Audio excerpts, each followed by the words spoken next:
આર્થિક વિકાસના ત્રણ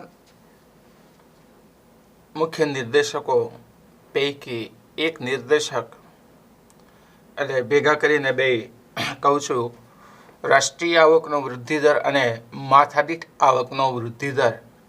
આની વિશે આપણે ચર્ચા કરી. આ બંને વસ્તુની અંદર આપણે એની મર્યાદાઓ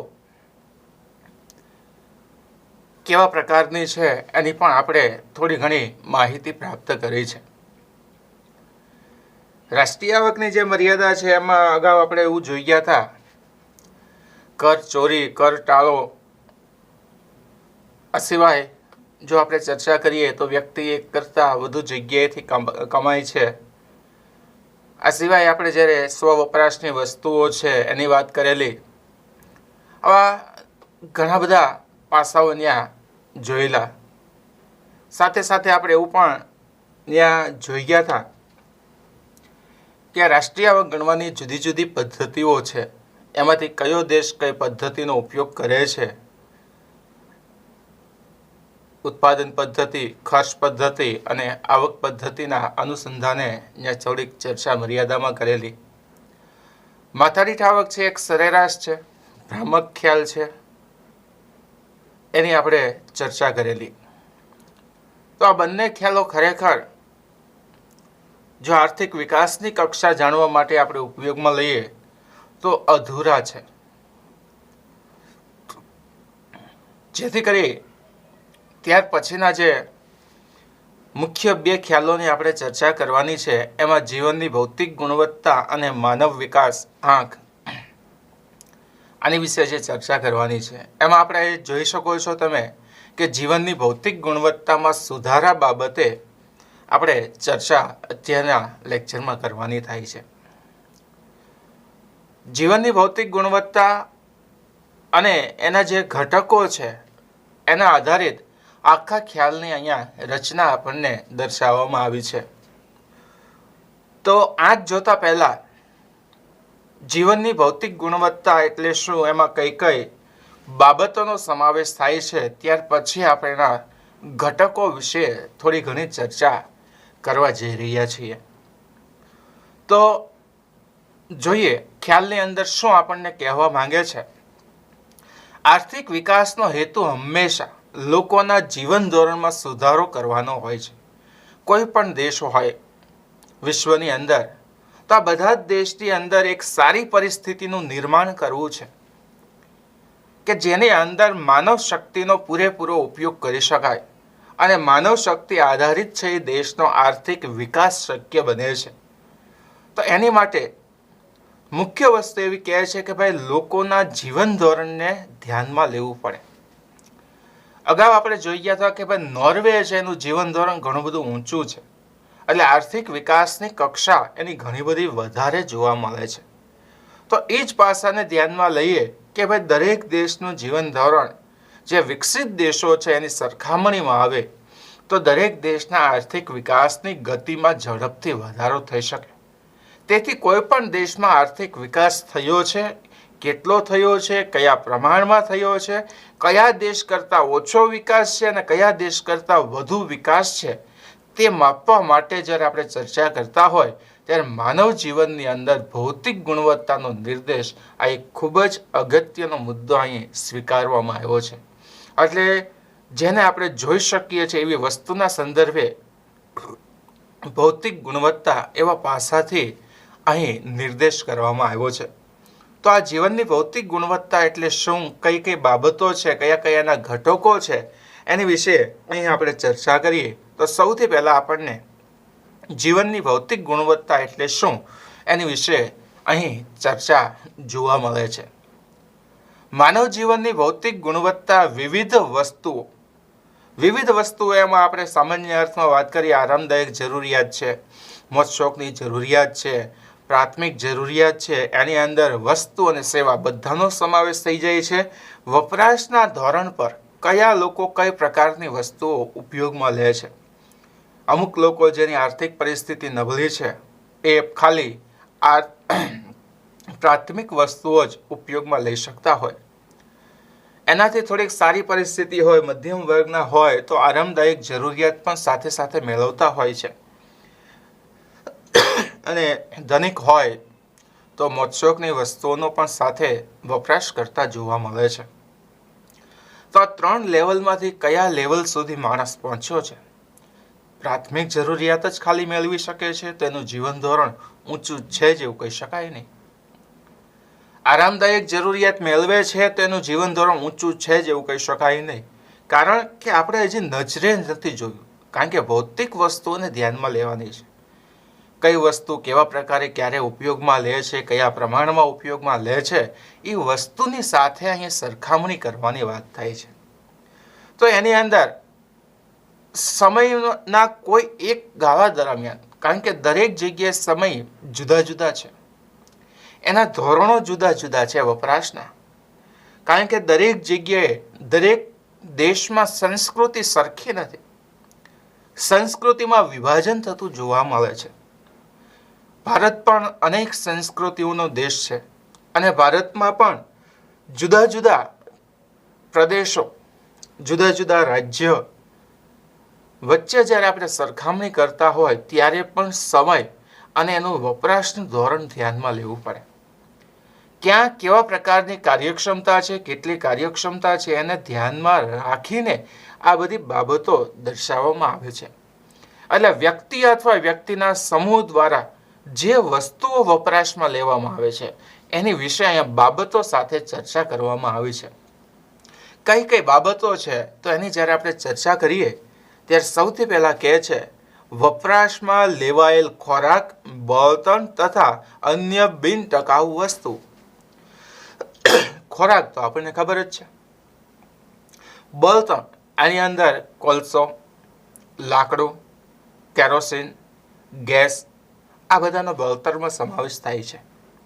જ્યારે અન્ય બિનટકાઉ વસ્તુઓ, તો બિનટકાઉ વસ્તુઓની અંદર જ્યારે વાત કરીએ છીએ ત્યારે બ્રેડ, બટર, જામ, માખણ, આ બધું ખોરાક સાથે સંકળાયેલી બિનટકાઉ વસ્તુઓ છે. દૂધ છે, આ બધું કેવા પ્રકારમાં લેવામાં આવે છે એની સાથે અહીં જીવનની ભૌતિક ગુણવત્તા દર્શાવવામાં આવી છે. ખાસ તો અહીંયા જે કેલરી યુક્ત માપ છે કે શહેરી વિસ્તાર અને ગ્રામીણ વિસ્તારમાં 2100 અને 2400 કેલરી આધારિત જે પ્રમાણ કાઢવામાં આવ્યું છે એને ધ્યાનમાં લઈ અહીંયા આ બાબત દર્શાવવામાં આવી છે. ત્યાર પછી વપરાશમાં લેવાયેલ ટકાઉ અને અર્ધ ટકાઉ વસ્તુ, જેમાં ટીવી છે, ફ્રીજ છે, વોશિંગ મશીન છે, આ બધી ટકાઉ અને અર્ધ ટકાઉ ઘણી બધી અંદર ઇલેક્ટ્રોનિક્સની જે વસ્તુઓ છે એની બાબત સાથે અહીં ચર્ચાઓ કરવામાં આવી છે. વપરાશમાં લેવાયેલા સેવાઓનો સમૂહ, વાહન વ્યવહાર, સંદેશા વ્યવહાર, શિક્ષણ, સ્વાસ્થ્ય, આ બધું સેવાઓ છે. કયા લોકો કેવા પ્રકારની સેવાઓ લે છે એ બાબત પણ ધ્યાનમાં રાખવી જોઈએ. સાથે સાથે કહે છે આ વપરાશના ધોરણ કે જીવન ધોરણ તેમના જીવનની ભૌતિક ગુણવત્તાને આંક રજૂ કરે છે. આના આધારે નક્કી થાય છે. તેથી વપરાશના ધોરણ કે જીવન ધોરણને જીવનની ભૌતિક ગુણવત્તા તરીકે ઓળખવામાં આવે છે. દેશના નાગરિકોનું જીવન ધોરણ ઊંચું જાય તો જીવનની ભૌતિક ગુણવત્તાનો આંક છે એની અંદર પણ સુધારો આવતો આપણને જોવા મળે છે. તો આ જે બાબતો આપણે જોઈ એને અલગ અલગ સામાન્ય શબ્દ સાથે સરખાવીને હવે આપણે સમજવાની થાય છે કે આ વસ્તુ કેવા પ્રકારની છે. પણ એટલી તો વસ્તુ યાદ રાખવાની કે જે આપણે 4 શબ્દ જોયા એની અંદર પણ પ્રાથમિક વસ્તુઓ છે, આરામદાયક જરૂરિયાતો છે અને મોજશોખની જરૂરિયાત, આ 3 બાબતો સાથે જ એની સરખામણી કરવામાં આવે છે. તો એની સાથે સરખામણી કરીએ ત્યારે કહે છે કે જીવનની ભૌતિક ગુણવત્તાના આંકમાં જે બાબતો સમાવવામાં આવી છે એ કેવા પ્રકારની છે એની ચર્ચા કરીએ તો અહીં કહે છે કોઈ એક વર્ષના સમયગાળા દરમિયાન કયું વર્ષ એ જે તે સમય આધારિત નક્કી કરવામાં આવે છે. તમારે 15-16નું વર્ષ નક્કી કરો તો એ સમયગાળો ધ્યાનમાં લેવાય.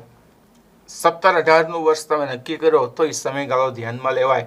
એટલે નાણાકીય વર્ષની સરખામણી સાથે અહીંયા ચર્ચા કરી શકાય, કારણ કે આપણને જે આંકડાઓ સરકારી મળે છે એ લગભગ નાણાકીય વર્ષના સંદર્ભે જ રજૂ કરવામાં આવે છે. એટલે કોઈ એક વર્ષના સમયગાળામાં દેશના જે લોકો છે, એટલે જે પ્રકારની વસ્તી છે, એ અત્યારના સમયે આપણે વાત કરીએ તો અંદાજિત 125 કરોડની વસ્તીને આધારે જો નક્કી કરીએ તો આ જે વસ્તી છે એ કઈ વસ્તુઓ અને કઈ સેવાઓનો સમૂહ માનવ જીવનની ભૌતિક ગુણવત્તા નક્કી કરે છે.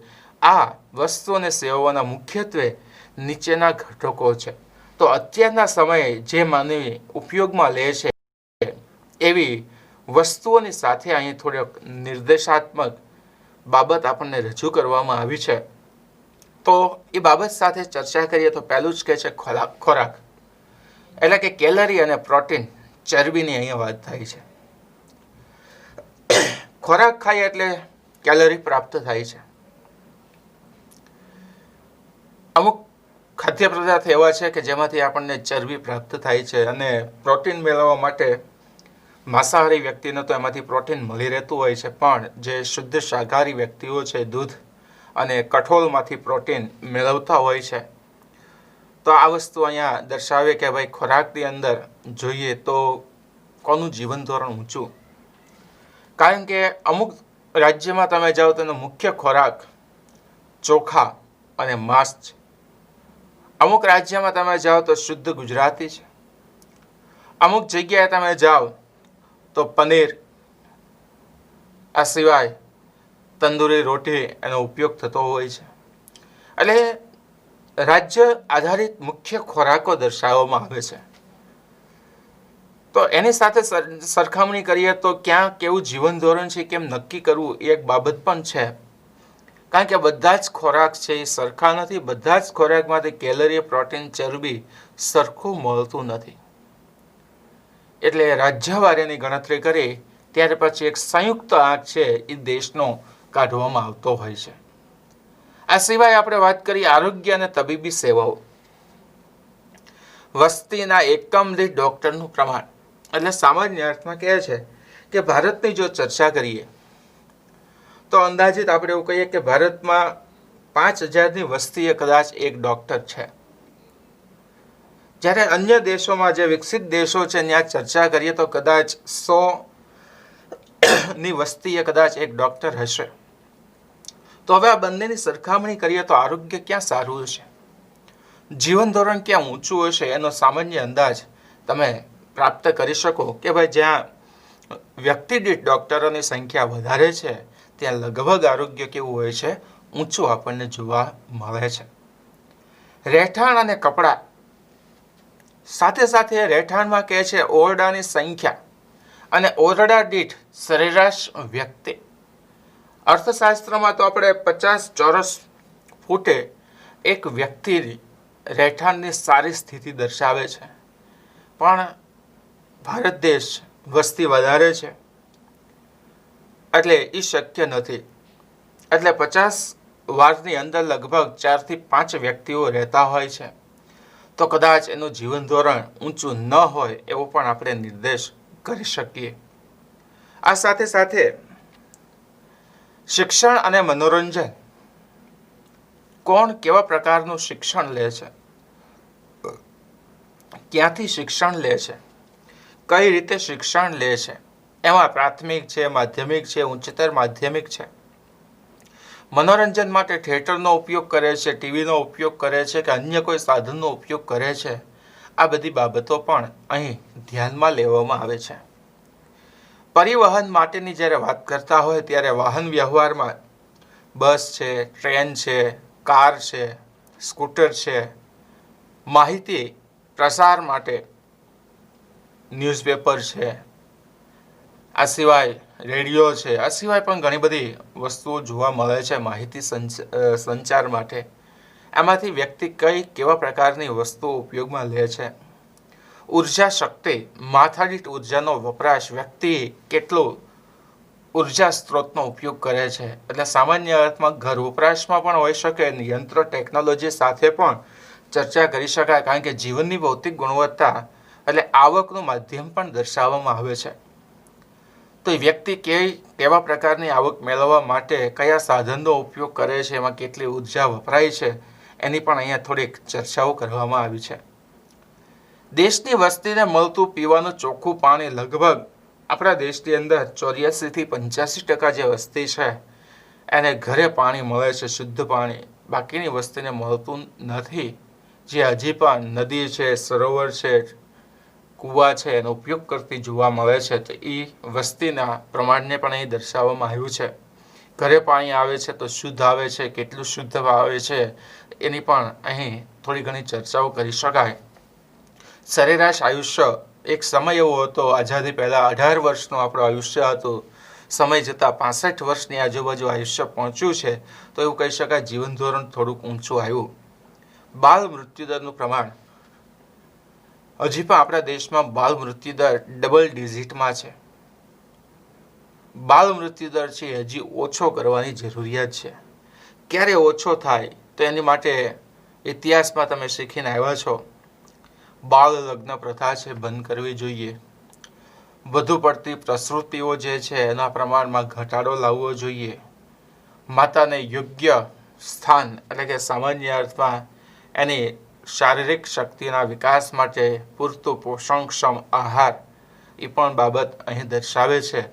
ડ્રેનેજની વ્યવસ્થા કેવા પ્રકારની છે, કયા વિસ્તારમાં રહે છે, અહીંયા કેવા પ્રકારની ડ્રેનેજ લાઇન છે. એટલે ઝૂંપડપટ્ટી વિસ્તાર હોય તો ડ્રેનેજની સુવિધા ન હોય તો ત્યાં ગંદકીયુક્ત વાતાવરણ આપણને જોવા મળે છે. આ ઘણી બધી બાબતો અહીં દર્શાવવામાં આવી છે. તો આ 10 બાબતો સાથે જીવનની ભૌતિક ગુણવત્તા દર્શાવી સાથે સાથે કહે છે આ 10 બાબતોમાં ધીમે ધીમે સુધારો થઈ રહ્યો છે. એટલે દેશની પરિસ્થિતિમાં ધીમે ધીમે સુધારો થાય છે. સરકાર પણ આ 10 બાબતો છે એની વિશે વિચારણા કરે છે અને 10 બાબતોની અંદર થોડી થોડી સમૃદ્ધિ લાવવાનો પ્રયત્ન કરે છે, જેથી કરીને જે ગરીબ લોકો છે, જમીન વિહોણા લોકો જે છે, જેને આકાશ સિવાય કોઈ છત નથી, એવા લોકોને પણ સમય જતા છે એ આ બધી વસ્તુઓ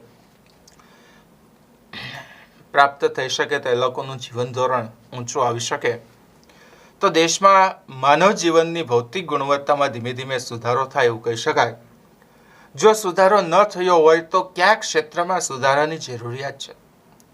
ડ્રેનેજની અથવા તો અન્ય કોઈ શિક્ષણ છે, આરોગ્ય છે, ખોરાકની બાબતની વાત થાય, મનોરંજન બાબતની વાત થાય, એટલે બાબતોમાં સુધારો કરવો પડે એમ છે. આમ તો ક્ષેત્ર એટલે 3 ક્ષેત્ર આપણા થાય છે, ખેતી, ઉદ્યોગ અને સેવા, જેની અંદર ઉપરની 10 જે બાબતો છે એનો સમાવેશ થઈ જતો જોવા મળે છે. એટલે એક ક્ષેત્રની ખામી, એની સુધારાની જરૂરિયાત છે જાણી એનો યોગ્ય ઉપયોગ દેશના વિકાસ માટે કરવો જોઈએ. માનવ જીવનના કોઈ પણ નિર્દેશને સાપેક્ષ રીતે રજૂ કરી શકાય છે. કેરળ અને ગુજરાત સરખામણી કરી શકાય, મહારાષ્ટ્ર, પંજાબ સરખામણી કરી શકાય. એટલે 2 વસ્તુ સાપેક્ષ એટલે કોઈ પણ 2 બાબતો સાથે, 2 રાજ્ય સાથે, 2 વ્યક્તિ સાથે, 2 દેશ સાથે સરખામણી શક્ય છે એવું અહીં દર્શાવે છે. સૌથી ઊંચું મૂલ્ય ધરાવતા નિર્દેશકને 100નો આંક અપાય છે. એટલે કહે છે જીવનની ભૌતિક જે ગુણવત્તા જે છે એનું મહત્તમ મૂલ્ય કેટલું છે? 100. યાદ રાખજો મિત્રો, મહત્તમ મૂલ્ય કેટલું આવે છે એનું? 100. પરીક્ષામાં પ્રશ્ન પૂછાય તો તમારે આને દર્શાવવાનો થશે. જીવનની ભૌતિક ગુણવત્તાના સુધારા ઉપરાંત વિકાસશીલ દેશો હવે વધારે ધ્યાન આપે છે, કારણ કે મુખ્ય બાબત વિકાસશીલ દેશથી જ છે. વિકસિત દેશોમાં તો આ બધી બાબતો છે એ વધારે જ છે. વિકસિત દેશોમાં માથાદીઠ આવક પણ વધારે જ છે. એટલે ન્યા આવા કોઈ સામાન્ય પ્રશ્ન રજૂ કરી શકતા નથી. એટલે જ્યાં વિકાસશીલ દેશો છે, જ્યાં વસ્તી વધારે છે, રાષ્ટ્રીય આવક ઓછી છે, માથાદીઠ આવક ઓછી છે, આવા દેશોની અંદર આ વસ્તુ દર્શાવવામાં આવે છે કે ન્યા આ 10 બાબતો જે છે એની અંદર સુધારાને અવકાશ જોવા મળે છે. અને સમય જતાં અત્યારે દરેક દેશોમાં આ 10 બાબતો ઉપર ધ્યાન કેન્દ્રિત કરવામાં આવ્યું છે અને સુધારા સાથે છે એ આર્થિક વિકાસની અંદર આગળ વધતા જતા જોવા મળી રહ્યા છે. ભૌતિક ગુણવત્તા એટલે શું અને બાબતો આપણે જોઈ.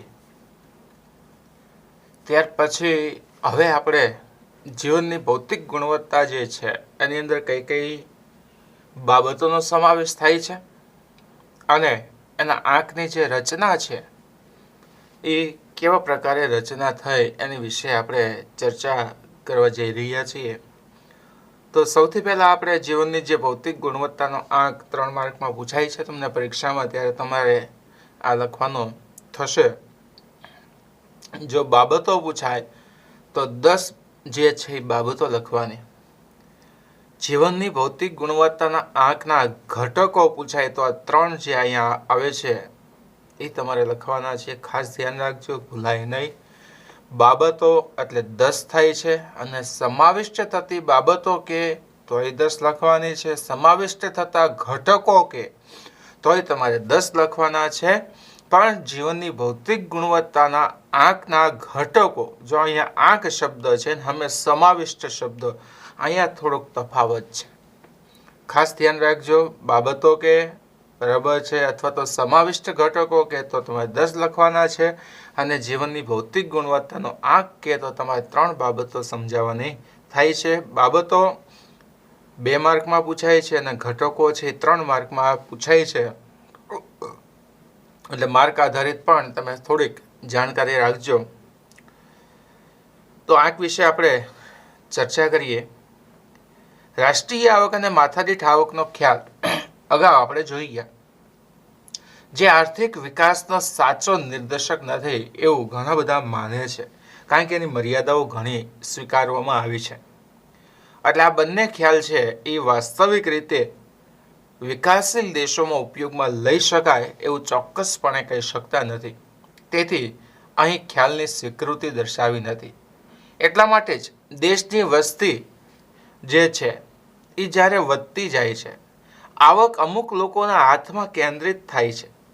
એટલે કે ધનિક લોકો, જે દેશના 20% એવા ટોચના લોકો છે કે જેની પાસે રાષ્ટ્રીય આવકનો 80% હિસ્સો વહી જતો હોય, એટલે કે 20% વ્યક્તિના ભાગે જ્યારે 80% હિસ્સો જતો હોય, એવા દેશની અંદર અમુક લોકોના હાથમાં કેન્દ્રિત થયેલી આવક એવો શબ્દ દર્શાવાય છે.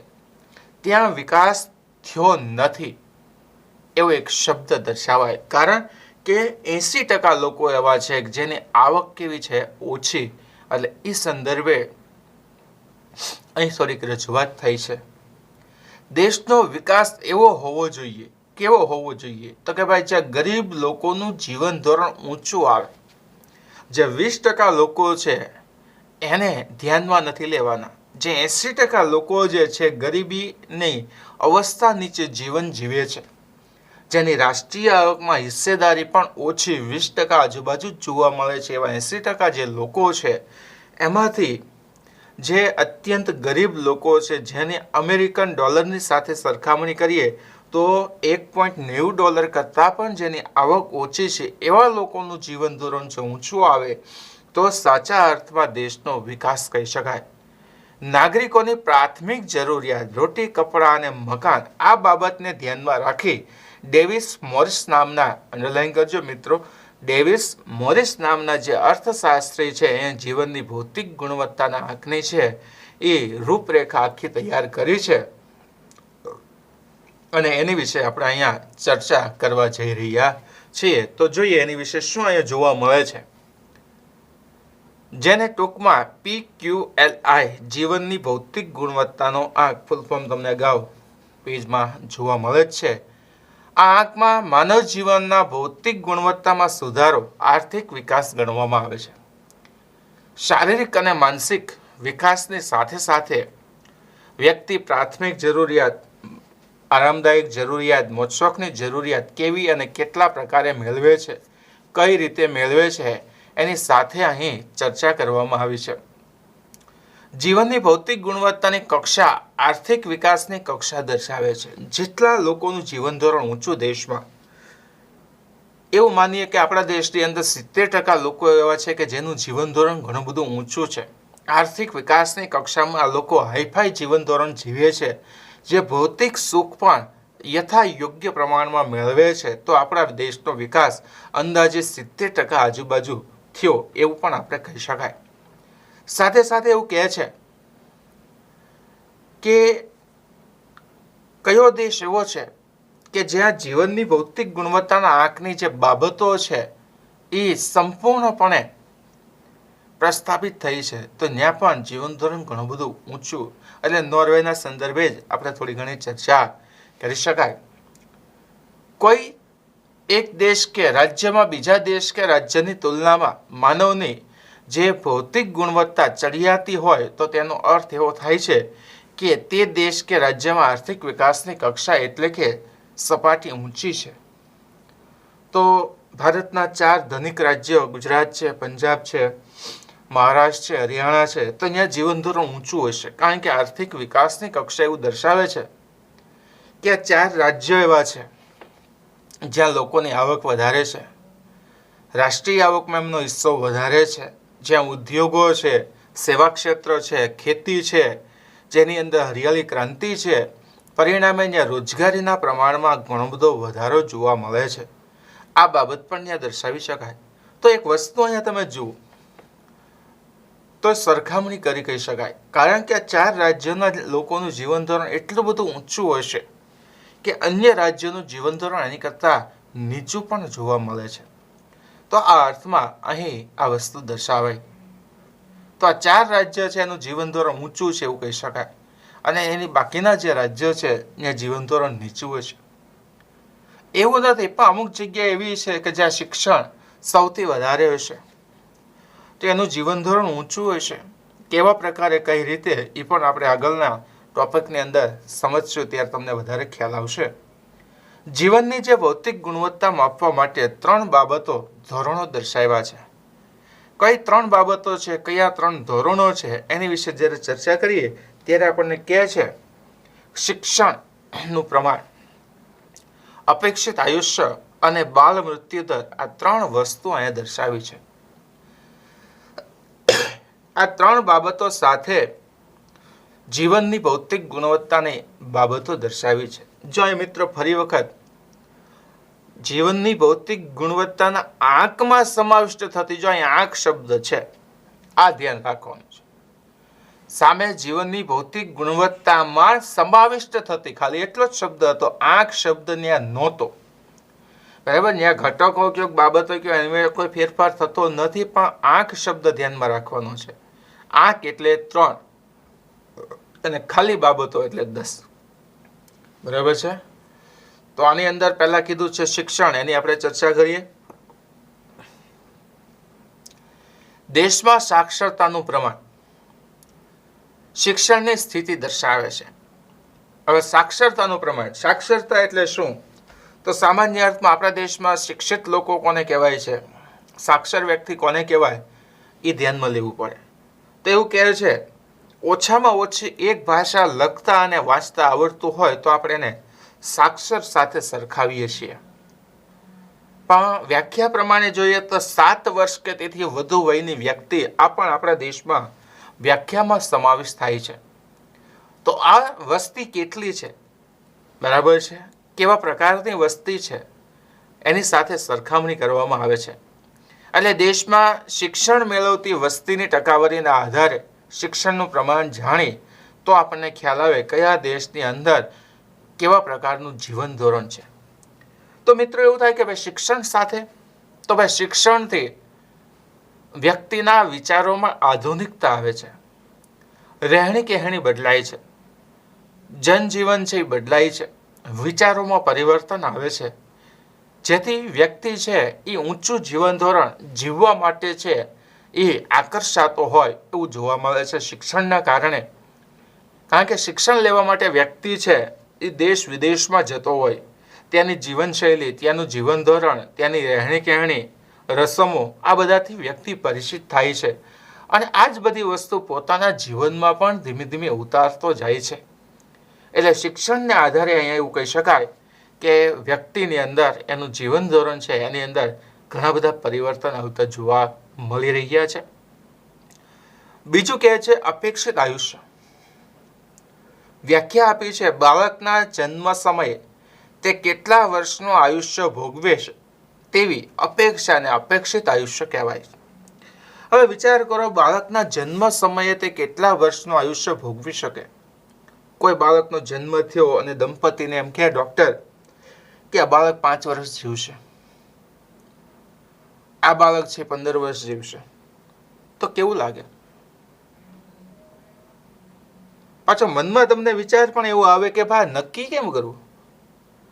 ખરેખર કોઈ વ્યક્તિ છે એ જન્મ લે છે અને મૃત્યુ નિશ્ચિત છે, આ તો આપણને ખબર છે, પણ કયા સમયે, કયા વર્ષે, કેટલા વર્ષે, આ ચોક્કસ ન કહી શકાય. તો કઈ રીતે કેવું? કોના દ્વારા કેવું? તો કહી શકાય મિત્રો, કઈ રીતે કહી શકાય? તો અહીંયા એવું કહે છે, અપેક્ષિત આયુષ્ય જાણવા માટે જુદી જુદી વયે જે મૃત્યુ પામેલી વ્યક્તિ છે એની સાથે સરખામણી કરવામાં આવે છે. વ્યક્તિનું મૃત્યુ થાય એટલે આપણને ખબર છે મિત્રો, પોસ્ટમોર્ટમ કરવામાં આવે છે. અને પોસ્ટમોર્ટમનો જે રિપોર્ટ છે, રિપોર્ટ ડોક્ટરો સાચવીને રાખે છે, કમ્પ્યુટરાઇઝ એની પાસે હોય છે. અને જે બાળકનો જન્મ થાય છે એના પણ તમામ પ્રકારના રિપોર્ટ કરી અને એની સાથે સરખાવવામાં આવે. હવે એની સાથે સરખાવવામાં આવે એટલે નક્કી કરી શકાય કે ભાઈ આ વ્યક્તિ છે 40 વર્ષની વયે આ કારણે મૃત્યુ પામ્યો છે. એની જ્યારે રોગ પ્રતિકારક શક્તિ જેવા પ્રકારની હતી, તંદુરસ્તી જેવા પ્રકારની હતી, એવી જ આ બાળકની અંદર છે. તો આ બાળકનું પણ અંદાજિત આયુષ્ય 40 વર્ષનું નક્કી થઈ શકે. એટલે એ કહે છે કે બાળકના જન્મ સમયનું અપેક્ષિત આયુષ્ય ડોક્ટરો આપણને કહેતા નથી, પણ એ પોતાના અહેવાલ પ્રમાણે જો સરકારી હોસ્પિટલની હોય તો ત્યાંનો અંદાજ કાઢવામાં આવતો હોય છે. જે પ્રજાનું સરેરાશ આયુષ્ય દર્શાવે છે કે આપણે એમ કહીએ કે 65 વર્ષનું આયુષ્ય છે દેશમાં, તો સરેરાશ દરેક વ્યક્તિ 65 વર્ષની આજુબાજુ જીવન જીવે છે, એવો એક શબ્દ અહીંયા દર્શાવી શકાય. જો આ અપેક્ષિત આયુષ્ય 65ની જગ્યાએ 70 વર્ષ થાય, 75 વર્ષ થાય, 85 વર્ષ થાય, તો એનો અર્થ એવો થાય કે આપણા દેશની અંદર વિકાસની ગતિમાં વૃદ્ધિ થાય છે. આપણો દેશ ઝડપી વિકાસ સાધી રહ્યો છે. દેશના લોકોનું જીવન ધોરણ છે એ પણ ઘણું બધું ઊંચું જતું આપણને જોવા મળી રહ્યું છે. એની વિશે પણ આપણે અહીંયા થોડી ઘણી ચર્ચાઓ કરી શકાય. ત્યાર પછી છે કે બાલ મૃત્યુ દર. કોઈ એક વર્ષ દરમિયાન જીવતા જન્મેલા દર 1000 બાળકોએ 1 વર્ષનું આયુષ્ય પૂર્ણ કર્યા પહેલા મૃત્યુ પામતા બાળકોની સંખ્યાને બાલ મૃત્યુ દર કહેવામાં આવે છે. આપણે અહીંયા બાલ મૃત્યુ દર લગભગ આપણે એમ કહીએ કે બાલ 18નો છે, 15નો છે, 21નો છે. મૃત્યુ દર ટકાવારીમાં ન હોય, સંખ્યામાં જ હોય છે. આ બાબત ખાસ ધ્યાનમાં રાખવાની છે. અમેરિકા છે, જર્મની છે, જાપાન છે, નોર્વે છે, ત્યાં દર 1000 કદાચ 2 કે 3 વ્યક્તિએ બાલ મૃત્યુ દર જોવા મળે છે. તો અહીંયા આપણે સરખામણી કરીએ તો આપણા દેશમાં વધુ બાળકો મૃત્યુ પામે છે, બીજા દેશમાં બાળકો ઓછા મૃત્યુ પામે છે. તો એનો અર્થ શું થાય? તો કે ભાઈ આપણે ત્યાં હજી આરોગ્ય વિષયક બાબતો ઓછી છે, પરિણામે આપણા દેશમાં એ પરિસ્થિતિ જોવા મળી છે. એટલે આ 3 બાબતોનું જે લેવલ છે એ જાણી અને ત્યાર પછી હંમેશા જીવનની ભૌતિક ગુણવત્તાનો આંક છે એ દર્શાવવામાં આવે છે. એટલે આ 3 બાબતો સાથે અહીં સરખામણી કરી અને આ જે માનવ જીવન છે એ કેટલું કેવા પ્રકારનું છે એનો નિર્દેશ અહીં કરવામાં આવ્યો છે. વધુમાં જોઈએ તો કહે છે આ 3 બાબતો જ શું કામ? આ 3 બાબતો સિવાય અન્ય કોઈ બાબતોનો કેમ સમાવેશ થયો નથી એની વિશે ચર્ચા થાય છે.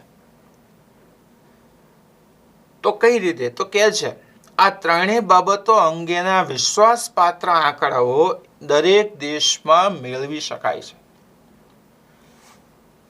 શાળામાંથી શિક્ષણ, અપેક્ષિત આયુષ્ય અને બાળ મૃત્યુ દર હોસ્પિટલોમાંથી મેળવી શકાય. જન્મદર, મૃત્યુ દરના આંકડા ઉપરથી પણ ખ્યાલ આવી શકે. એટલે પહેલી વસ્તુ એ થઈ. આ 3 નિર્દેશકો પ્રયત્નો નહીં પરંતુ પરિણામ દર્શાવે છે, ચોક્કસતા દર્શાવે છે. અહીં આપણે અંદાજ મૂકવાનો નથી પણ કે જ છે કે ભાઈ આવું હશે તો આમ થાય જ, એટલે ચોક્કસતા આવી ગઈ છે. એટલે આ 3 બાબતો દર્શાવી છે. આ ત્રણેય બાબતો એવી છે જે વસ્તુલક્ષી છે. એવી છે વસ્તુલક્ષી હોવાથી કામગીરીની તુલના માટે વ્યાજબી ધોરણો પૂરા પાડે છે. આ ત્રણેય બાબતોમાં વસ્તુનો નિર્દેશ કર્યો છે. કારણ અપેક્ષિત આયુષ્ય ક્યારે ઊંચું જાય? જ્યારે સારામાં સારો પોષણક્ષમ આહાર હોય, શરીરની ગુણવત્તા હોય. બાળ મૃત્યુ દર તો એ પણ માતાની તંદુરસ્તી હતી, ત્યાં પણ પોષણક્ષમ આહારની સાથે સરખામણી થાય છે. અને આ બધી જ વસ્તુ સારી હોય તો શિક્ષણ સારું જ હોય, કારણ કે આવક વધારે હોય અને આવક વધારે તો શિક્ષણ ઊંચું, અને શિક્ષણ ઊંચું હોય તો એ દેશની અંદર અપેક્ષિત આયુષ્ય અને બાળ મૃત્યુ દરમાં તફાવત હોય છે. એટલે બાળ મૃત્યુ દર ઘટેલો જ હોય છે અને અપેક્ષિત આયુષ્ય કેવું હોય છે? ઊંચું જોવા મળે છે. એટલે આ 3 બાબતો છે એનો જ અહીંયા આપણને નિર્દેશ જોવા મળી રહ્યો છે. ત્રણેય વિશે થોડી પાછી ચર્ચા અહીંયા છે. જીવનની ભૌતિક ગુણવત્તાનો જે છે એ મહત્વનો માપદંડ છે. શિક્ષણનો વધારો વ્યક્તિના કલ્યાણનો વધારો, કારણ કે શિક્ષણ વધે, તાલીમ વધે, કાર્યક્ષમતા વધે, આવડત વધે, ગુણવત્તામાં સુધારો થાય, એટલે વ્યક્તિ છે એ કુશળતા પ્રાપ્ત કરી શકે. અને કુશળ વ્યક્તિ દેશના આર્થિક વિકાસની અંદર એક મહત્વની બાબત કહી શકાય. જે પોતાનું તો જીવન ધોરણ ઊંચું લઈ જ જાય છે, પણ સાથે સાથે દેશની અંદર આર્થિક જે વિકાસની ગતિ છે એની અંદર પણ વૃદ્ધિ કરતું જોવા મળે છે. અપેક્ષિત આયુષ્ય સામાજિક પરિસ્થિતિ અને સુખાકારીનું પ્રતિબિંબ છે. જે લોકોનું આયુષ્ય વધારે છે તે લોકો શારીરિક રીતે ખડતલ અને મજબૂત, સુખી સમૃદ્ધ વ્યક્તિ હશે એવો એક નિર્દેશ છે. એટલે પોષણ, તબીબી સારવાર તથા પર્યાવરણીય સંજોગોનું પરિણામ કે પ્રતિબિંબ છે. પર્યાવરણ એક ખૂબ જ અસરકારક બાબત છે. ઘણી વખત તમે દવા લેવા જાઓ ડૉક્ટર પાસે અને ડૉક્ટર તમને એમ કહે છે હવા ફેર કરો. તો હવા ફેર કરો એટલે એનો અર્થ એવો થાય છે કે તમે એવા કુદરતના સાનિધ્યમાં થોડા દિવસ માટે છે ફરવા વયા જાઓ. થોડા દિવસ માટે એવા તમે કુદરતી સાનિધ્યમાં ફરવા જાઓ એટલે તમારું મન છે તંદુરસ્ત થઈ જાય.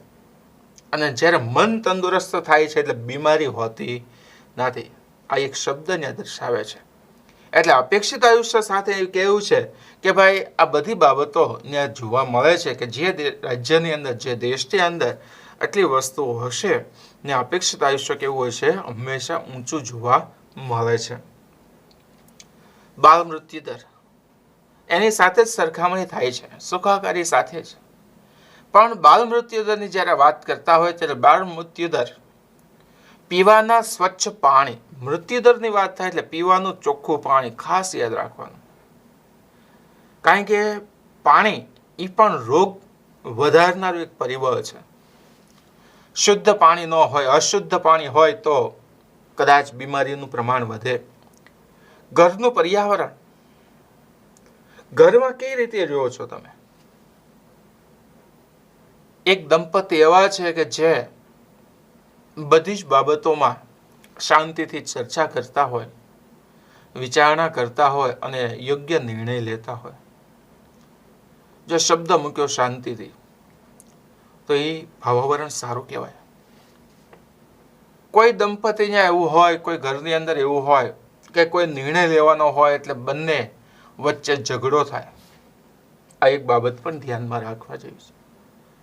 તો બંને જગ્યાએ બાળ મૃત્યુ દરમાં ઘણો બધો ફેરફાર જોવા મળે છે. રહેણી કહેણી કેવા પ્રકારની છે, ઘરનું પર્યાવરણ કેવું છે, વાતાવરણ કેવું છે, એની ઉપર આધારિત છે. મહિલાઓની સ્થિતિ, આરોગ્ય વિષયક બાબતની વાત થાય છે. માતૃત્વ અને કામગીરીનું સંવેદનશીલ પ્રતિબિંબ છે. કઈ ઉંમરની સ્ત્રી ક્યારે માતા બનવા જઈ રહી છે અને જ્યારે માતા બનવા જઈ રહી છે ત્યારે કેવા પ્રકારની કામગીરી સાથે જોડાયેલી છે, કેવો પૌષ્ટિક આહાર લે છે, કઈ એની ઉંમરની કક્ષા છે, ઘણું બધું બાબતો ને ધ્યાનમાં લઈ શકાય. તો આ બાબતો બાલ મૃત્યુદર સાથે અહીં સરખાવવામાં આવી રહી છે. જીવનની ભૌતિક ગુણવત્તાના આંકની જે રચના થાય છે, મુખ્ય બાબતો જે હતી એની જ છે. દરેક નિર્દેશક એટલે 3 શિક્ષણ, આયુષ્ય, બાલ મૃત્યુદર ને 100નો ભાર આપવામાં આવ્યો છે, એટલે સરખું વેઇટેજ આપવામાં આવે છે. દેશની તે નિર્દેશકની કામગીરીના આધારે 0 થી 100ના આંકની વચ્ચે ગુણાંકન આપવામાં આવે છે. એટલે અહીંયા તમારે યાદ રાખવાનું છે કે ભાઈ જીવનની ભૌતિક ગુણવત્તાનો જે આંક છે એનું નીચામાં નીચું મૂલ્ય કેટલું, ન્યૂનતમ તો કે 0 અને મહત્તમ કેટલું 100. ત્રણેયનો સરવાળો છેદમાં 3 અને ભાગાકાર કરવાનો, સરેરાશ જ આવે છે. અવલોકનનો સરવાળો, તો અવલોકન કેટલા, તો કે ભાઈ શિક્ષણ, આયુષ્ય અને બાલ મૃત્યુદર 3 એનો સરવાળો છેદમાં 3 છે, એટલે 3 ભાગાકાર કરવાનો છે અને એની રચના અહીં આપણને દર્શાવવામાં આવી છે. આની અંદર વિશેષ બીજી કોઈ વસ્તુ દર્શાવેલી નથી. મહત્વની બાબતો, જેમ દેશનો માનવ વિકાસ આંક 100ની નજીક, તેમ દેશનો આર્થિક વિકાસ વધારે, જીવનની ભૌતિક ગુણવત્તા વધારે. અને જેમ 0ની નજીક, તેમ ઉતરતી કક્ષા કહી શકાય, કનિષ્ઠ કામગીરી કહી શકાય કે આર્થિક વિકાસ નિમ્ન કક્ષાનો અને 0 થી 100ની વચ્ચે હોઈ શકે છે કોઈ પણ પ્રકારે. એટલે તમે મિત્રો કદાચ સૂચકાંક શીખી ગયા છો, અથવા સાથે સાથે આપણે વાત કરીએ સહસંબંધ, નિયત સંબંધ શીખી ગયા, જેમાં સહસંબંધ, નિયત સંબંધમાં તમારે છે એક સંદર્ભ લખવાનો આવે છે, બરાબર છે, જેમાં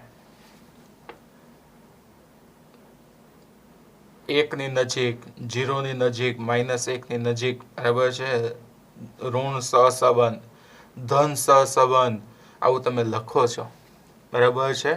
તો એ બે વસ્તુઓ અહીંયા દર્શાવી છે. એટલે 1ની નજીક તો ધન, તો અહીંયા 100ની નજીક તો ધન, અને 0ની નજીક તો ઋણ, એવું પણ કહેવું હોય તો આપણે કહી શકીએ.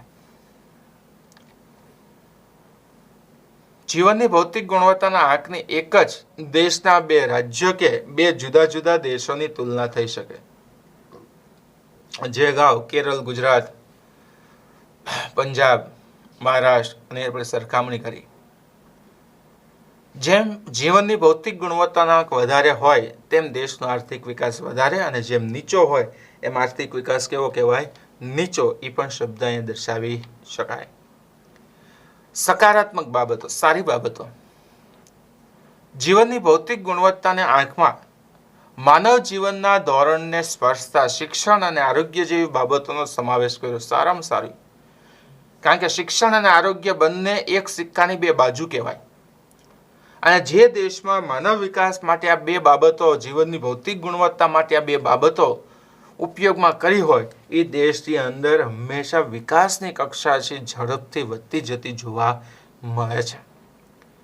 માથાદીઠ આવકના નિર્દેશક કરતા આ ખ્યાલ ચડિયાતો છે, કારણ કે આની અંદર શિક્ષણ આવે છે, આરોગ્ય આવે છે, અપેક્ષિત આયુષ્ય એટલે, અને બાલ મૃત્યુ દરનો સમાવેશ થાય છે.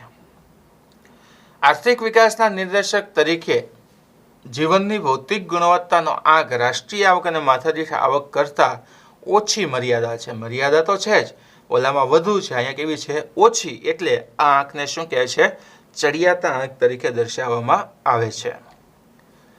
જીવનની ભૌતિક ગુણવત્તાના આંકથી જુદા જુદા દેશોના જૂથો એક જ દેશમાં વિવિધ રાજ્યોની તુલના થઈ શકે, જે અગાઉ કરી છે. આ સિવાય ગ્રામીણ શહેરીની સ્ત્રી પુરુષના પ્રમાણ સાથે પણ તુલના કરી શકાય છે. સ્ત્રીઓનું અપેક્ષિત આયુષ્ય જુદું હોય છે, પુરુષનું અપેક્ષિત આયુષ્ય પણ જુદું જોવા મળે છે. એટલે એની પણ સરખામણી કરવી હોય તો તમે કરી શકો. મર્યાદા, માત્ર 3 જ બાબતોનો સમાવેશ કર્યો છે. જો પહેલી મર્યાદા, આ સિવાય પણ ઘણી વસ્તુ છે. ખાલી અપેક્ષિત આયુષ્ય, બાલ મૃત્યુ દર અને શિક્ષણથી કોઈ દી છે આર્થિક વિકાસ માપી શકાય નહીં. આની સાથે હજી ઘણી બધી બાબતો ઉમેરી શકાય, જે સચોટતાથી દેશનો વિકાસ થયો છે કે નહીં તે માહિતી આપે છે.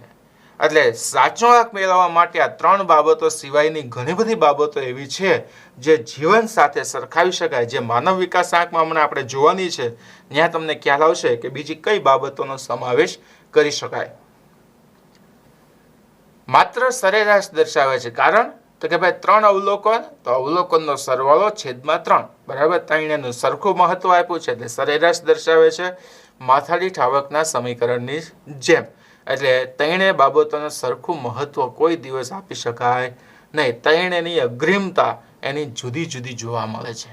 બરાબર છે. શિક્ષણ, અપેક્ષિત આયુષ્ય, બાળ મૃત્યુ દરનું મહત્વ સરખું હોઈ શકે નહીં. કોઈ પણ દેશનો માનવ વિકાસ આંકનો દર ઊંચો હોય તો તે દેશનો આર્થિક વિકાસ બીજા દેશ કરતાં ઓછો કે વધારે હોય એ સામાન્ય શબ્દ જોવા મળે છે. પણ કહી શકાય નહીં, કારણ કે કયા દેશમાં કઈ પરિસ્થિતિ છે, આવક કેવી છે, માથાદીઠ આવક કેવી છે, સાથે સાથે લોકોમાં શિક્ષણ, આરોગ્ય, બાળ મૃત્યુ દર, ખોરાક, બળતણ, પાણી, ઘણી બધી બાબતો દર્શાવાય છે. 3 ધોરણને માનવ જીવનમાં એક સરખું મહત્વ અપાય છે જે અયોગ્ય છે. 3 બાબતો માનવ જીવનમાં એક સરખું મહત્વ નથી. કારણ સમય, સ્થળ, ઉંમર બદલાતા પ્રમાણમાં ફેરફાર થતો જોવા મળે છે. જીવનની ભૌતિક ગુણવત્તામાં આંક જે છે એમાં આવક વૃદ્ધિ મહત્વની છે, જેની ઉપેક્ષા કરી છે. આવક હશે તો જ તમે શિક્ષણ મેળવી શકો, આવક હશે તો જ તમે તમારું આયુષ્ય ઊંચું લઈ જઈ શકો, કારણ કે પૌષ્ટિક આહાર લેવાનો છે. આવક સારી હશે તો જ બાળકની તંદુરસ્તી સારી હશે, કારણ કે પૌષ્ટિક આહાર સાથે સરખામણી થાય છે. આવકની અવગણના કરી છે. ધનિક દેશોની માનવ વિકાસ આંકની વધવાની ગતિ ધીમી હોય, અને કારણ કે સરેરાશ આયુષ્ય અમુક હદથી વધારી શકાય નહીં, એટલે ન્યાયની મર્યાદા આવે છે. સામાન્ય અર્થમાં અમેરિકા છે, જર્મની છે, નોર્વે છે, તો એ લોકોનું અપેક્ષિત આયુષ્ય કદાચ 75 વર્ષ, 85 વર્ષ આજુબાજુ હોય તો હવે એને તમે વધારી શકતા નથી, કારણ કે એની છેલ્લી કક્ષા સુધી ત્યાં જીવન ધોરણ છે એ ઊંચું આવી ગયું હોય છે. એટલે એની મર્યાદા સાથે અહીંયા સરખામણી કરવામાં આવી છે. આજની સ્થિતિએ જ્યારે વાત કરીએ, 2003 પછી માનવ વિકાસ આંકની 3 બાબતોને આધારે બનતા આંકને બદલે તેમાં માનવ જીવનને સ્પર્શતી બીજી 3 બાબતનો સમાવેશ કરીને જીવનની ભૌતિક ગુણવત્તાનો આંક તૈયાર કરવામાં આવ્યું છે. એટલે માનવ વિકાસ આંકની અંદર બીજી 3 બાબતો જે દર્શાવી છે, હવે પછીના ટોપિકમાં આપણે જોવા જઈ રહ્યા છે કે હવે કઈ રીતે આ બાબતનો સમાવેશ કરી અને નવું માનવ વિકાસ આંકનું એક પ્રમાણ, એક માપ કાઢવામાં આવી રહ્યું છે. જીવનની ભૌતિક ગુણવત્તાના આંકને જોયા બાદ છેલ્લો ટોપિક જે છે માનવ વિકાસ આંક, એની વિશે આપણે ચર્ચા કરીએ. માનવ વિકાસનો અદ્યતન આધુનિક જે ખ્યાલ છે, આજના સમયે 21મી સદીમાં જેને માપી શકાય એ માનવ વિકાસ આંક છે. દેશના વિકાસની સાચી પરિસ્થિતિ, સાચું મૂલ્ય જાણવા માટેનો નિર્દેશ અહીં આપણને જોવા મળે છે. જે 1990માં સંયુક્ત રાષ્ટ્ર વિકાસ કાર્યક્રમ UNDP, united national development programme દ્વારા માનવ વિકાસ અહેવાલ HDR રજૂ થયો. આ અહેવાલમાં વિકાસના માપદંડ તરીકે માનવ વિકાસ આંક HDI, હ્યુમન ડેવલપમેન્ટ ઇન્ડેક્સ રજૂ કરવામાં આવ્યો. આ HDI આર્થિક માપદંડની બિન આર્થિક માપદંડ ઉપર વધુ ભાર આપવામાં આવ્યો છે. અને અહીંયા શબ્દ એવું કહે છે, સંયુક્ત રાષ્ટ્ર જે છે વિકાસ કાર્યક્રમ નામનો જે અહેવાલ રજૂ કરે છે એમાં માનવ વિકાસને આધુનિક એક સ્વરૂપ આપવામાં આવ્યું, જેને માનવ વિકાસ આંક કહે છે. પણ માનવ વિકાસ આંકની અંદર આર્થિક બાબતો જે સમાવેલી હતી પહેલા, અહીં આર્થિકની સાથે સાથે બિન આર્થિક બાબતોનો પણ સમાવેશ કરવામાં આવ્યો છે. એટલે કે ખાલી જે 3 બાબતો જીવનની ભૌતિક ગુણવત્તાના આંકમાં જોઈ ગયા હતા કે અપેક્ષિત આયુષ્ય, બાળ મૃત્યુ દર અને શિક્ષણ, આ 3 વસ્તુને આજની સ્થિતિ હમણાં થોડીક પહેલા ચર્ચા કરી તો કે ભાઈ આ 3 બાબત સિવાય પણ ઘણી બધી બાબતો હોવી જોઈએ, તો એ બધી જ બાબતો અહીં સરખાવવામાં આવી છે. એ બધી બાબતો સાથે અહીં આખા નિર્દેશની રજૂઆત કરવામાં આવી છે. તો આ કેવા પ્રકારનો નિર્દેશક છે એની વિશે હવે ચર્ચા કરીએ. માનવ વિકાસ આંક જે છે એને તૈયાર કરવા મહત્વની ભૂમિકા ભારતના અર્થશાસ્ત્રીઓનો ફાળો ખૂબ જ અગત્યનો છે. અમર્ત્ય સેન નામના અર્થશાસ્ત્રી, આ સિવાય પણ ઘણા બધા અર્થશાસ્ત્રીઓ એવા છે કે જેણે આ માનવ વિકાસ આંક તૈયાર કર્યો છે. એટલે કે માનવ વિકાસ આંક જે આધુનિક સ્વરૂપ છે, જે અત્યારે વિશ્વભરમાં પ્રખ્યાત છે, તૈયાર કરનાર કોણ છે? તો ભારત દેશના અર્થશાસ્ત્રીઓ આપણને જોવા મળે છે. અને ભારત દેશ દ્વારા આ આંક છે તૈયાર કરવામાં આવી રહ્યો છે, આવ્યો હતો. 1990થી HDI માનવ વિકાસ આંકને માપવા માટે વિવિધ ન્યૂનતમ અને મહત્તમ મૂલ્યોનો ઉપયોગ થયો હતો, જે 2010માં સુધારો વધારો થઈ એક આધુનિક ઓપ એને આપવામાં આવ્યો છે.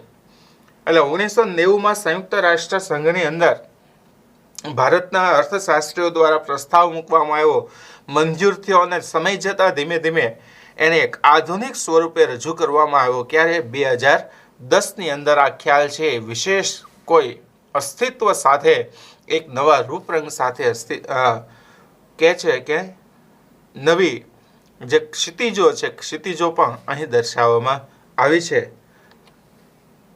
માનવ વિકાસ આંકના ઘટકો.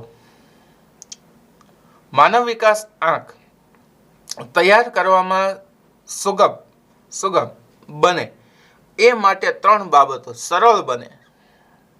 માનવ વિકાસ આંક સુગમ એટલે સરળ બને એ માટે 3 બાબતોને ધ્યાનમાં લેવાય છે. આ બાબતોના આંકની યાદી આપણને જે સરેરાશ ઉપર આધારિત સંયુક્ત આંક તૈયાર થયો છે, એટલે અહીંયા પણ સરેરાશ આવે છે. 3 બાબતો જ છે. ત્રણેય બાબતોને સરખાવી એનું માપ કાઢી અને એના ભાગાકાર સાથે જેની સરખામણી કરવામાં આવે છે, એટલે ત્રણેયને સરખું મહત્વ આપવાની જ વાત છે. તો આપણને એમ થાય કે મર્યાદા હશે. આ મર્યાદા તો હોય જ, પણ બીજા ખ્યાલો કરતાની મર્યાદા કેવી છે? ઓછી. એટલે એની સાથે અહીંયા થોડી માહિતી આપી છે. અપેક્ષિત આયુષ્ય અગાઉ જોઈ ગયા હતા, એ જ છે. શૈક્ષણિક સિદ્ધિ, શિક્ષણ તો હતું, શિક્ષણનું પ્રમાણ હતું, પણ અહીંયા થોડીક એની વિશેષ માહિતી આપી છે. સામે કેટલા ટકા લોકોએ શિક્ષણ લીધું છે એની વાત થઈ હતી, અને અહીંયા અપેક્ષિત વર્ષો અને અભ્યાસના વર્ષોની વાત થાય છે.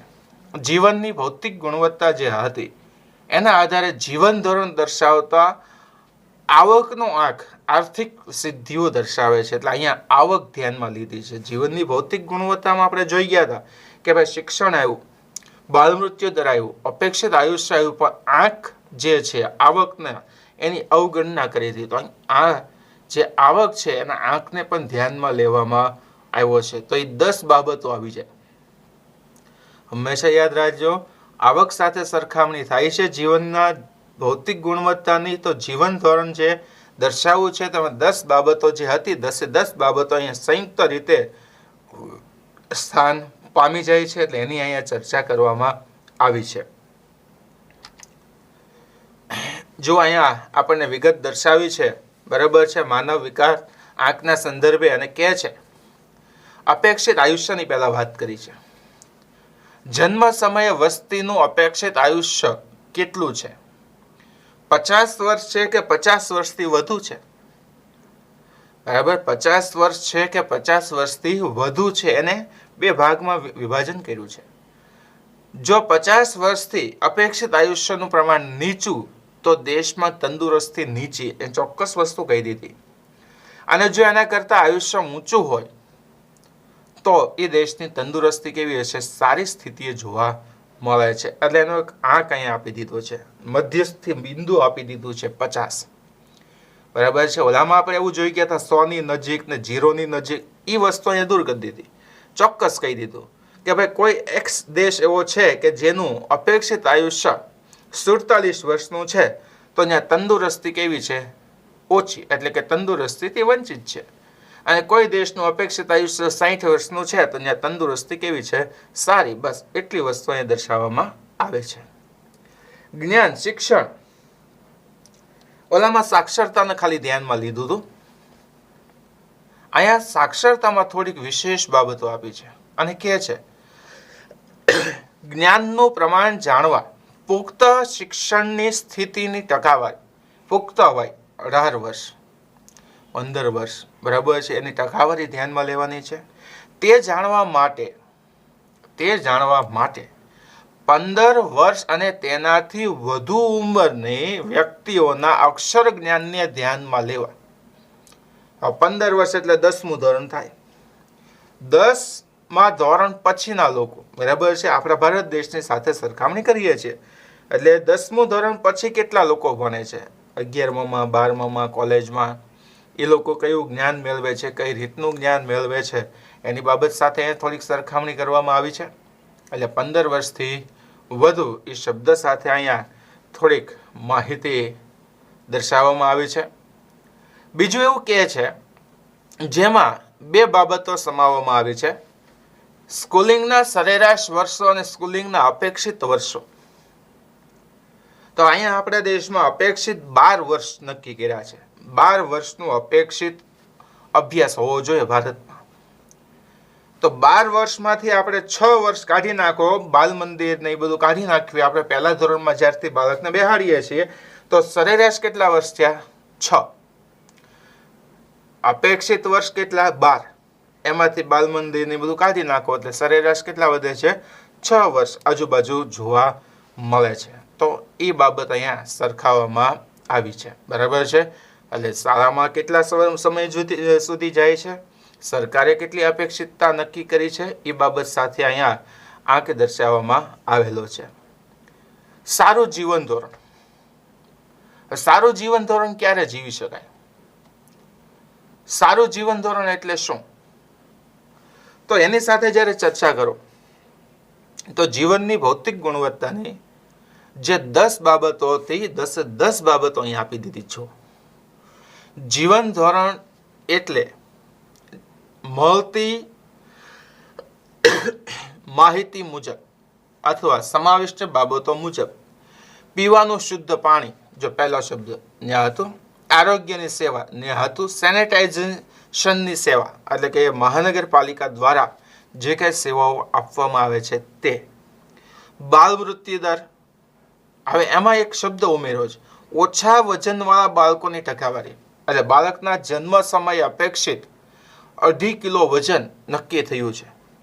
એના કરતાં ઓછું વજન હોય તો કદાચ બાળકની અંદર કોઈ ખોટ ખાપણ જોવા મળે તો લાંબા સમય સુધી જીવન જીવી શકતું નથી. એટલે એની વાત થાય.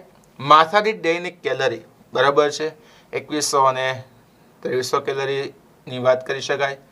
5 વર્ષથી નીચેના બાળકોનો મૃત્યુ દર 5 વર્ષથી નાના બાળકો કઈ રીતે શેનાથી કોના દ્વારા કઈ રીતે મૃત્યુ પામ્યા છે એની માહિતી આધારિત નક્કી કરવાની વાત થાય છે. પ્રોટીન અને ચરબીની પ્રાપ્તિ બરાબર છે કયા લોકો કેવા પ્રકારે ખોરાક ખાય છે એમાંથી કેટલું પ્રોટીન મેળવે છે કેટલી ચરબી મેળવે છે એની વાત થાય છે. સારા જીવન ધોરણનો આધાર કોની ઉપર છે? આવક ઉપર. આ બધી જ તમારે વસ્તુ મેળવવી છે. આ બધી જરૂરિયાતો તમારે મેળવવી છે તો પહેલી વસ્તુ એવું કે છે આવક. આવક વગર તમે આ વસ્તુ મેળવી શકતા નથી. એટલે આવક જરૂરી છે.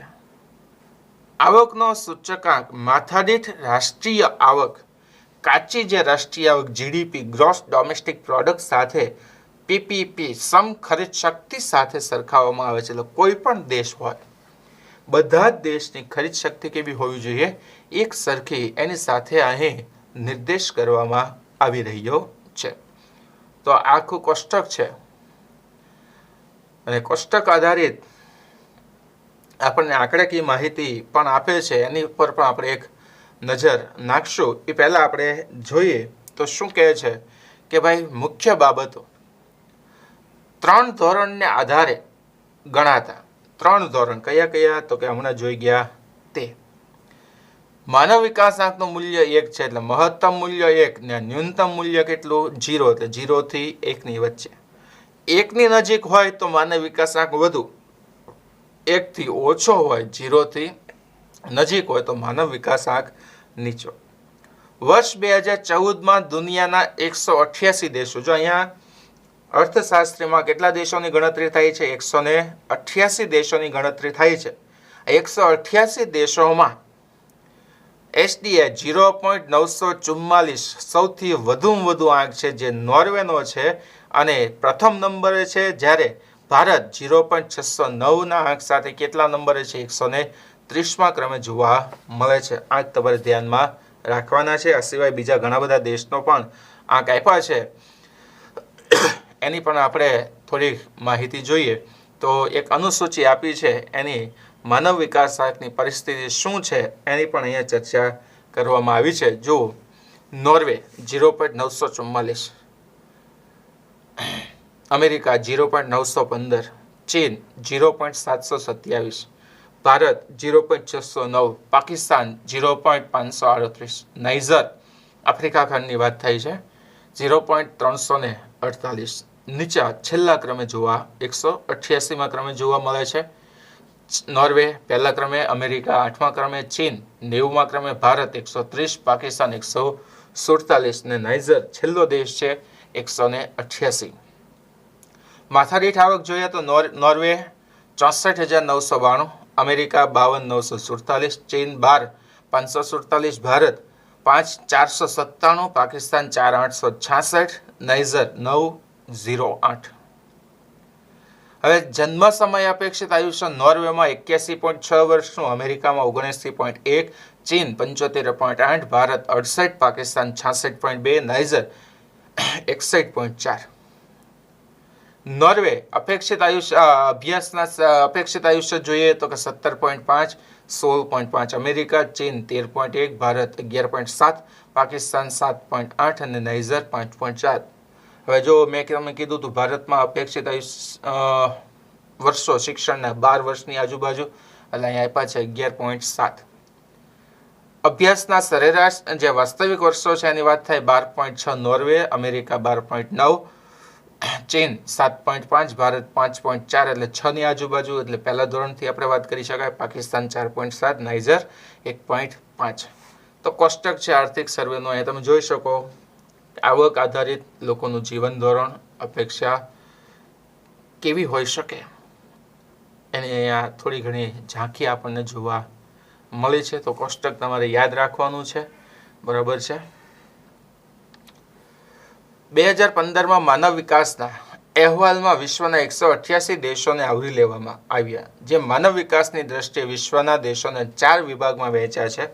આમાં પહેલું, સૌથી વધુ માનવ વિકાસાંક ધરાવતા દેશો 1 થી 49, બરાબર, 1 થી 49, જેનું સરેરાશ મૂલ્ય કેટલું છે?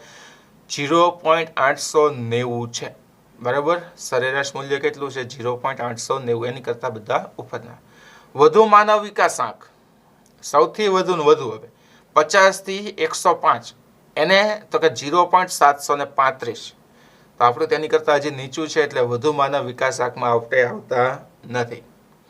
મધ્યમ માનવ વિકાસ આંક 106 થી 143, એમાં 0.614 સુધી. નીચો માનવ વિકાસ આંક છે 144 થી 188, જેમાં 0.493. હવે તમારે નક્કી કરવાનું છે કે ભારતનો સમાવેશ કેમાં થાય. તો જોઈએ ભારતનો સમાવેશ કેમાં થાય છે. તો 2014માં માનવ વિકાસની દ્રષ્ટિએ 0.944ના મૂલ્ય સાથે નોર્વે પ્રથમ નંબર છે. ભારત છે 130મા નંબરે છે 0.609. એટલે ભારત માનવ વિકાસ આંકના જ્યારે વર્ગીકરણમાં જોઈએ તો સૌથી વધુમાં એનો આવે, મધ્યમમાં આવે છે. મધ્યમ માનવ વિકાસ આંકની અંદર એનો સમાવેશ થતો જોવા મળે છે. શું કામ? તો કે એનો જે મૂલ્ય છે, ગણતરી છે, ત્યાં આપણે ઉપરના કોષ્ટકમાં જોઈએ એના આધારે. 2014માં છેલ્લા ક્રમે કોણ હતું? આફ્રિકા ખંડમાં આવેલ નાઇજર દેશ 0.348ના આંક સાથે છેલ્લું સ્થાન એનું જોવા મળે છે. માનવ વિકાસ આંકનું મહત્વ. આર્થિક વિકાસ જે છે એમાં માનવ વિકાસ આંકના માપદંડના 3 જ આર્થિક નહીં પણ સામાજિક કલ્યાણના, શિક્ષણ, આરોગ્ય જેવા માપદંડનો પણ સમાવેશ કર્યો, તેથી પણ તે પરિપૂર્ણ બને છે. એટલે શિક્ષણની વાત થઈ, અપેક્ષિત આયુષ્યની વાત થઈ, પીવાના પાણીની વાત થઈ છે, મૃત્યુદરની વાત થઈ છે, આવકની વાત થઈ છે, બધી અંદર ચર્ચા થઈ છે. એટલે આંક કેવો છે? સૌથી વધુ અગત્યનો છે. માનવ વિકાસ આંક આર્થિક નીતિ ઘડનારાઓને સૂચવે છે કે આર્થિક વિકાસ સાધન છે. આ એક યંત્રની માફક કામ કરે છે, પણ એનો ઉપયોગ કેમ કરવો, કઈ રીતે ઉપયોગ કરવો, એ માનવ આધારિત જોવા મળે છે. એટલે માનવનો ઉદ્દેશ કેવો છે, માણસ છે એનો કઈ રીતે વપરાશ કરે છે, એના આધારિત માનવ વિકાસ આંક નક્કી થઈ શકે. સાચી પ્રગતિ કેમાં છે? તો કે સાચી પ્રગતિ છે આર્થિક પ્રગતિ વત્તા સામાજિક પ્રગતિ બંને તરફી હોવી જોઈએ. જ્યાં સુધી આર્થિક અને સામાજિક દ્રષ્ટિએ લોકોમાં પરિવર્તન નહીં આવે ત્યાં સુધી કોઈ દેશ સાચી પ્રગતિ કરી શકતો નથી. માનવ વિકાસાંક વિધેયાત્મક છે. માનવ વિકાસાંક વધે તો એનો અર્થ એ કે દેશમાં શિક્ષણ અને આરોગ્યની સ્થિતિમાં સુધારો થાય. એટલે એક સામાન્ય અર્થમાં આપણને સૂચન કરે છે. જેમ સમીકરણ છે, સમીકરણ આધારિત આપણે દાખલો મેળવીએ છીએ, જવાબ આવે છે, એમ આ આપણને એક સમીકરણ આપ્યું છે કે આવું હશે, આવું કરશો તો આમ થશે. માનવ વિકાસ આંક દેશના કયા વિકાસની શક્યતા વધારે છે, સરકારે વધારે કામ કરવાનું છે કયા ક્ષેત્રમાં, તેનો ખ્યાલ આપે છે. આપણે તો હજી બાલ મૃત્યુ દર, અપેક્ષિત આયુષ્ય, શિક્ષણ બધામાં પ્રગતિ કરી રહ્યા છે, પણ એની પ્રગતિ ઝડપથી વધે અને દેશ આપણે છે 130મા ક્રમની જગ્યાએ 70મો, 65મો કે 50મો ક્રમ આવી જાય ત્યાં સુધી પ્રગતિ કરી શકે એવી અપેક્ષા રાખી શકાય. એટલે માનવ વિકાસ આંક વધારે પ્રગતિશીલ ખ્યાલ છે એવું અહીં દર્શાવવામાં આવી રહ્યું છે. થોડી ઘણી મર્યાદા છે. માનવ વિકાસ આંકમાં 3 જ સામાજિક નિર્દેશકોનો સમાવેશ કર્યો છે જે ઓછા છે. બીજા ઘણા બધા સામાજિક, કારણ કે માનવ છે અને માનવના વિચારો, વર્તન, વાણી, વ્યવહાર સમય સંજોગો સાથે પરિવર્તન આવે છે. એટલે ખાલી એટલી જ બાબતો સમાવીએ એવું અહીંયા કહી ન શકાય. વધારે બાબતો ધ્યાનમાં લેવી જોઈએ. માનવ વિકાસ આંકમાં ત્રણેય પરિબળને સરખું મહત્વ ખરેખર હોય નહીં. ત્રણેય પરિબળનું મહત્વ કેવું હોય છે? અલગ અલગ, જુદું જુદું જ આંકવામાં આવતું હોય છે. માનવ વિકાસ આંક નિરપેક્ષ સ્થિતિ દર્શાવતો નથી, સાપેક્ષતા દર્શાવે છે. સાપેક્ષતાના આધારે કોઈ દી આપણા દેશનું મૂલ્યાંકન ન થાય, કારણ કે આપણા દેશમાં નિરપેક્ષ ગરીબી છે. એટલે નિરપેક્ષતા જ્યાં સુધી દૂર નહીં થાય ત્યાં સુધી દેશ સાચી પ્રગતિ દર્શાવી શકતો નથી. એટલે સાચી પ્રગતિ માટે છે એ સાપેક્ષ પ્રગતિ નહીં, નિરપેક્ષ પ્રગતિ પણ હોવી જોઈએ છે. આ ઉપરાંત અહીંયા આપ્યું છે GDI, જાતીય સમયોજન આંક, TI બરાબર છે, ટેકનોલોજી સિદ્ધિ આંક, બધા ફૂલ ફોર્મ ખાલી તમારે યાદ રાખવાના છે. HPI માનવ ગરીબી આંક, HCI માનવ વપરાશ આંક જેવા અન્ય નિર્દેશકોનો પણ ઉપયોગ કરવામાં આવે છે. એટલે સમય જતાં આ બધા નિર્દેશકો છે એના દ્વારા પણ આર્થિક વિકાસની કક્ષા જાણી શકાય. અહીંયા આપણો આ બીજો પાઠ પરિપૂર્ણ થાય છે. ફરી પાછા આપણે એક નવા પાઠ સાથે મળશું. થોડોક પાઠ ટિપિકલ છે, અગાઉના થોડાક શબ્દો એવા છે, ન સમજાય. ફરી વખત વિડીયો જોઈ તમે સમજવાનો પ્રયત્ન કરજો. ન સમજાય છતાં તો અમારો સંપર્ક કરજો. અમે તમને છે ટેલિફોનના માધ્યમથી પણ તમારા પ્રશ્નને હલ કરવાના પ્રયત્ન કરશું.